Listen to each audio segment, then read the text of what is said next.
Welcome by all students viewers and respectable people to my channels. Right students universe, நம்ம பார்த்துருக்கிறது ஒரு 12th உயிரி விலங்கியல் பாடத்திட்டத்தில் 6வது லெசன் பார்த்துருக்கோம். 6வது லெசனோட பேர் பரிணாமம், இங்கிலீஷில் எவல்யூஷன் சொல்லுவோம். இந்த லெசனில் இன்றைக்கி நம்ம விறுவிறுப்பாக இன்ட்ரெஸ்டிங்காக பார்க்குற தலைப்பு என்னென்னு பார்த்தீங்கன்னா உயிரிய பரிணாமத்திற்கான சான்றுகள். வாங்க உள்ள தலைப்புக்குள்ளே போகலாம். ஸோ நம்ம பார்க்குற இன்ட்ரெஸ்டிங்காக பார்க்குற தலைப்பு என்னென்னு பார்த்தீங்கன்னா உயிரிய பரிணாமத்திற்கான சான்றுகள். சரிங்களா? ஸோ அதில் நிறையா சான்றுகள் கொடுத்துருக்குது. அதில் முதல்ல பார்க்கக்கூடிய தலைப்பு தொல்லுயிரிய சான்றுகள்.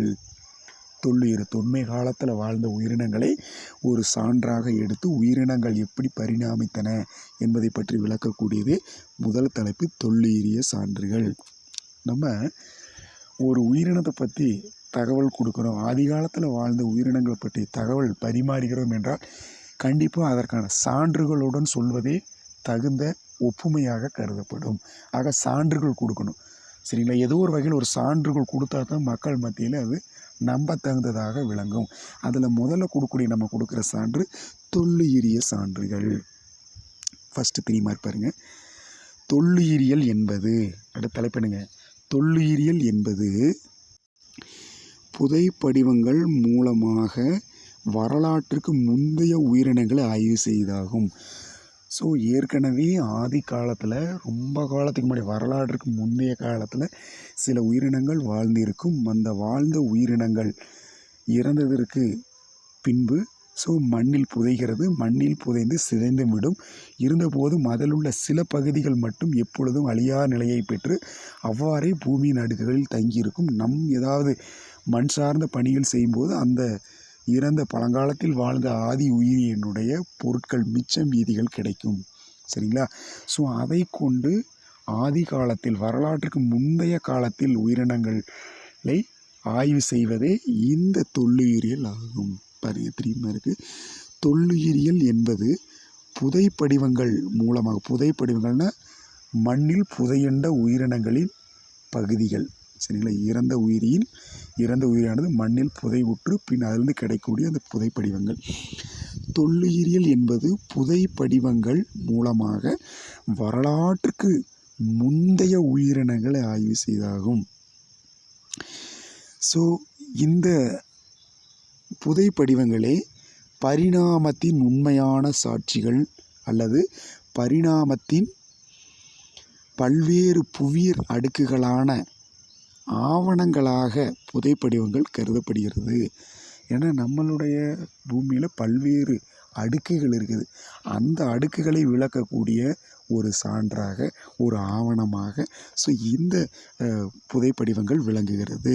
ஆக பரிணாமத்தின் உண்மையான சாட்சிகள் மற்றும் பரிணாமத்தின் பல்வேறு புவியியல் அடுக்குகளை விளக்குகின்ற ஆவணங்களாக புதைப்படிவங்கள் கருதப்படுகிறது. பொதுவாக பூமியின் படிவப்பாறைகளில் தாவரங்கள், விலங்குகளின் எச்சங்கள் பாதுகாக்கப்படுதல் புதைப்படிவமாக்கும் என்கிறோம். இப்போ ஒரு உயிரி இறந்ததுன்னா அது படிவு பாறைகளில் தங்கிடும். சரிங்களா? படிவு பாறைகள் மேல் தங்கும். அந்த பாறைகளினுடைய அந்த தாதுப்புக்கள் மேலே அப்படியே படிந்து அதை மூடி விடுகிறது. இந்த மாதிரி பண்ணுற பேர் புதைப்படிவமாக்கம் என்கிறோம். பூமியின் படிவு பாறைகளில் தாவரங்கள், விலங்குகளின் எச்சங்கள் பாதுகாக்கப்படுவதை புதைப்படிவமாக்கம் என்கிறோம். இவற்றில் 3 முக்கிய வகைகள் உள்ளன. சரிங்களா? இதில் முதல் வகை, இந்த புதைப்படிவமாக்கம்னு பார்த்தோம் இல்லைங்களா, இதில் 3 வகை இருக்குது. அதில் முதல் எஞ்சிய உடல் பகுதிகள், ஆக்சுவல் ரிமைன்ஸ் அப்படின்னு சொல்லுவோம். எஞ்சிய உடல் பகுதிகள் விலங்குகளின் மிக கடினமான உடல் பகுதிகள் என கருதப்படக்கூடிய எலும்புகள், பற்கள், ஓடுகள் ஆகியவை பூமியின் அடுக்குகளில் எவ்வித மாற்றமும் இல்லாமல் அப்படியே பாதுகாக்கப்படுகின்றன. அது மெயினாக எந்தெந்த உடலின் உறுப்புகளில் கால்சியம் அப்படிங்கிற பொருள் கலந்துருக்குதோ அந்த பொருள் நிச்சயமாக சிதைவடைவதற்கான வாய்ப்புகள் இல்லை. எப்பவுமே கடினமாக தான் இருக்குது. அதில் குறிப்பிட்டு சொல்லக்கூடியது எலும்புகள் சொல்லலாம், பற்கள் சொல்லலாம், ஓடுகள். இந்த 3மே கால்சியம் கலந்தனால் ரொம்ப கடினமாக இருக்கும். ஆக விலங்குகளின் மிக கடினமான உடல் பகுதிகளான எலும்புகள், பற்கள், ஓடுகள் ஆகியவை பூமியின் அடுக்குகளில் எவ்வித மாற்றமும் இல்லாமல் அப்படியே பாதுகாக்கப்படுகின்றன. இது புதைப்படிவமாக்கலில் அதிகம் காணப்படும் முறையாகும். இதுதான் புதைப்படிவமாக்கல் முறை நிறையா இருக்குது. இந்த புதைப்படிவமாக்கல் முறை தான் மிக அதிகமாக காணப்பட்ட முறைகள். ஸோ கடல்வாழ் விலங்குகள் இறந்ததற்கு பின் அவற்றின் கடினமான பகுதிகளான எலும்புகள், ஓடுகள் போன்றவை, ஏன்னா ஒரு கடலில் இருக்கக்கூடிய உயிரி இறந்ததுக்கு பின்னாடி அவற்றின் மிக கடினமான பகுதிகளாக கருதப்படக்கூடிய எலும்புகளும் ஓடுகளும் படிவுகளால் மூடப்படுகிறது. ஏன்னா கடலில் நிறைய உப்புக்கள் இருக்குது, அந்த உப்புக்கள் படியும், அதை படிவுகள்னு சொல்லும். ஸோ அங்கே உப்புக்களின் படிவுகளால் மூடப்படுகிறது. அவ்வாறு மூடப்படுவதால் அந்த இறந்த உயிரி மேலும் சேதமடையாமல் பாதுகாக்கப்படுகிறது. சரிங்களா, இது ஒரு காரணம். ரெண்டாவது, கடல் நீரில் உள்ள உப்புத்தன்மையால் அவை கெடாமல் பாதுகாக்கப்படுகின்றன. எப்பொழுதுமே ஒரு உயிரி இறந்துருச்சுன்னா அந்த உயிரியை உப்புக்களால் பாதுகாத்தோம்னா கெடாது. ஏன்னா உப்பு நுண்கிருமிகளின் தாக்கத்திலிருந்து அந்த இறந்த உயிரியை பாதுகாக்கும். ஏற்கனவே நம்மளுக்கு தெரியும் கடல் நீர் உப்புத்தன்மையாக இருக்குது. அப்போ கடல் நீரில் ஒரு உயிரி இழந்ததுன்னா அழுகிறதுக்கு வாய்ப்பில்லை. ஆக அந்த கடல் நீரில் இறந்த உயிரிகள் பாதுகாக்கப்படுகின்றன, உப்புத்தன்மையால் கெடாமல் பாதுகாக்கப்படுகின்றன. காலங்கள் செல்ல செல்ல அந்த படிவுகள் கடினமாகி அவ்விலங்கின பகுதியின் மேற்புறம் உறை போல் அல்லது அடுக்குகளாக படுகிறது. சரிங்களா, ஸோ காலங்கள் செல்ல செல்ல சரிங்களா அந்த மேலே படிந்த படிவுகள் அனைத்தும் கடினமாகி விடுகிறது, கெட்டியாகி விடுகிறது. ஸோ அப்படி கெட்டியாகி அந்த விலங்கின பகுதியின், அந்த விலங்கில் உள்ளக்கூடிய உடல் பகுதியின் மேற்புறம் மேலே உறை போல் அல்லது அடுக்குகளாக படிகிறது. உறை போல் அல்லது உரமாற மூடிக்கும் அடுக்குகளாக மாறிவிடுகிறது. எடுத்துக்காட்டாக 22,000 ஆண்டுகளுக்கு முன்பு சரிங்களா மாமூத் யானைகள் சைபீரியாவின் உறைந்த கடற்கரை பகுதியில் வாழ்ந்தன. 22,000 வருஷத்துக்கு முன்னாடி சைபீரியாவில் உறைந்த கடற்கரை பகுதியில் மாமூத் யானைகள் இருந்துச்சு. அந்த யானை இறந்துடுச்சு.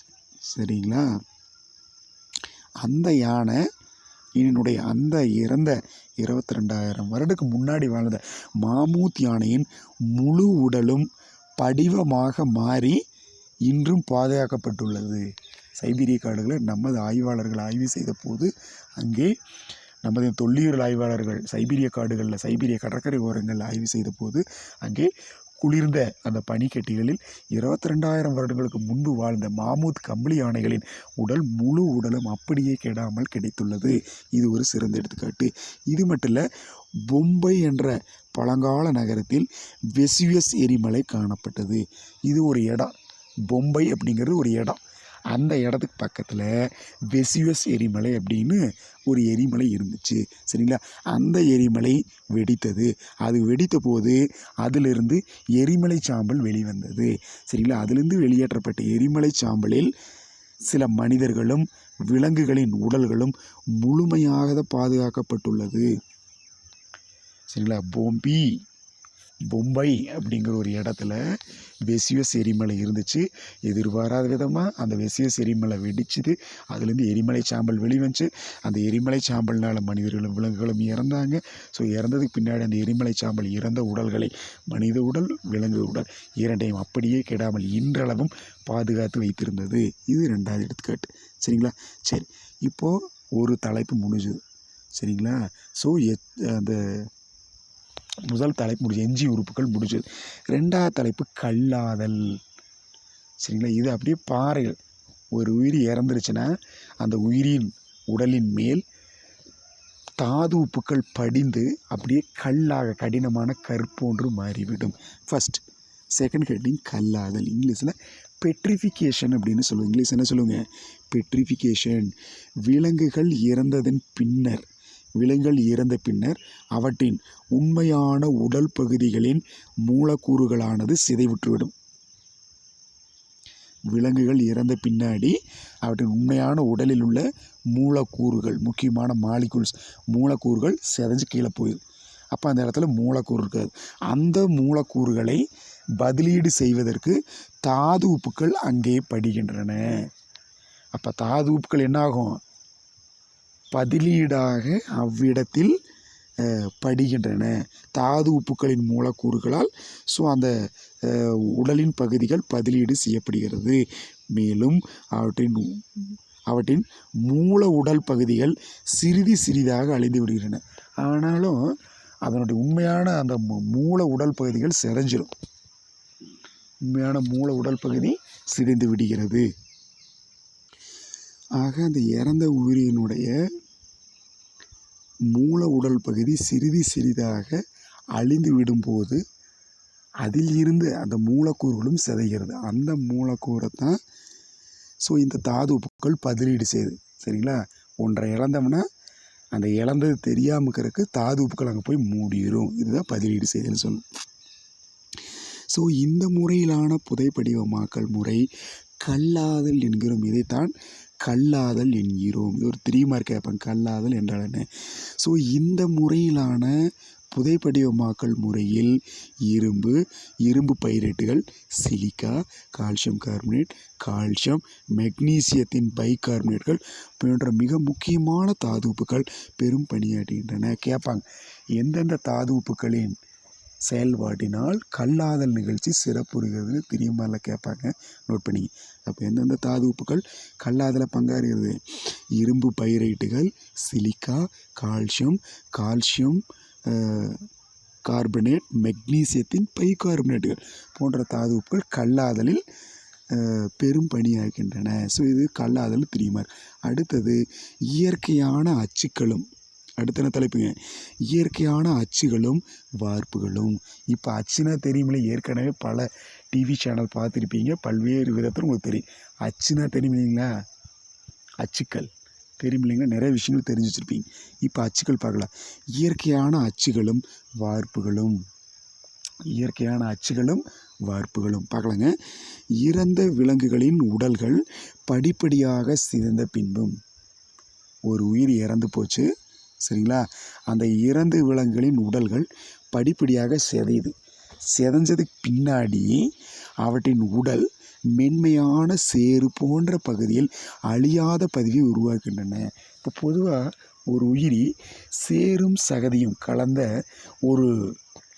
ஒரு மணல் பரப்பில் வாழுது. திடீரென ஒரு விபத்துக்களால் அந்த உயிரினை இறந்துருச்சு. அது இறக்கும்போது கண்டிப்பாக சேறு சகதியில் விழுந்திருக்கும். விழுந்த உடனே அதில் என்னான்னு பார்த்தீங்கன்னா, அந்த விழுந்த இடத்துல ஒரு குழி உண்டாகும், ஒரு பதிவு உண்டாகும், அழியாத பதிவு உண்டாகும். அதை தான் சொன்னாங்க. அது பேர் தான் அச்சுன்னு சொல்லும். அவற்றின் அந்த உடல் பகுதி மென்மையான சேறு போன்ற பகுதிகளில் அழியாத பதிவை உருவாக்குகிறது. அதுதான் மெயின். அழியாத பதிவு, ஒரு அச்சை உருவாக்குகிறது. ஸோ இந்த அச்சு, அந்த பதிவு, அழியாத பதிவு பிற்காலங்களில் கடினமாகி கல்லாக மாறுகிறது. இவ்வகை பதிவுகள் அச்சுக்கள் எனப்படும். அதாவது உயிர் இழந்துருச்சு. நம்ம தோட்டங்களில் நீர் பாய்ச்சின அந்த படைக்காலில் நடந்து போனீங்கன்னா நம்முடைய கால் தாரைகள் அப்படியே பதியும். யாரோ நடந்து போயிருக்கிறாங்க ஈரம் மண்ணில் அப்படின்னு தெளிவாக நம்ம சொல்லுவோம்.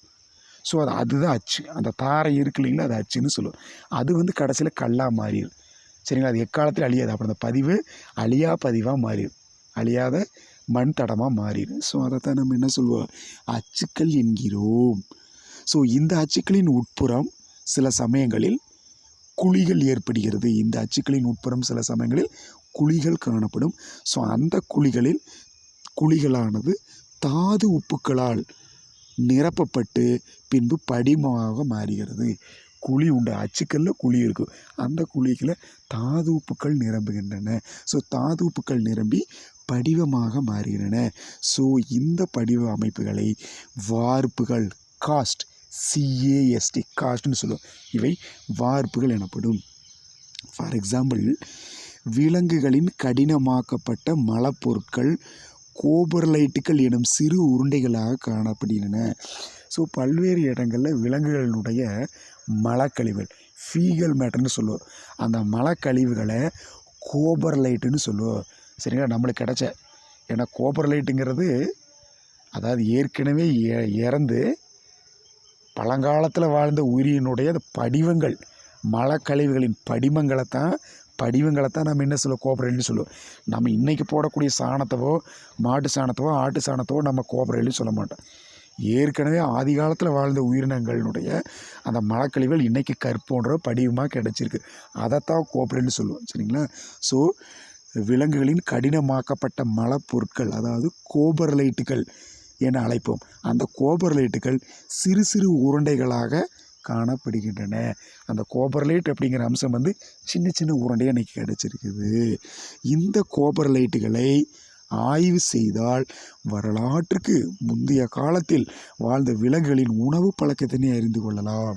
ஸோ இப்போ அந்த கோபர்லைட்டுங்கிற சிறு சிறு துண்டுகளை ஆய்வு செய்தால், சரிங்களா, வரலாற்றுக்கு முந்தைய காலத்தில் வாழ்ந்த அந்த உயிரினங்களினுடைய கோபர்லைட்டை ஆராய்ச்சி செஞ்சோம்னா அது எந்த மாதிரி உணவை உண்ணிருக்கும் அப்படிங்கிறத கண்டுபிடிக்கலாம். சரிங்களா?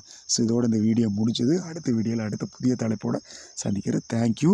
கீப் வாட்சிங். வீடியோ ஸ்கிப் பண்ணாமல் தேங்க்யூ.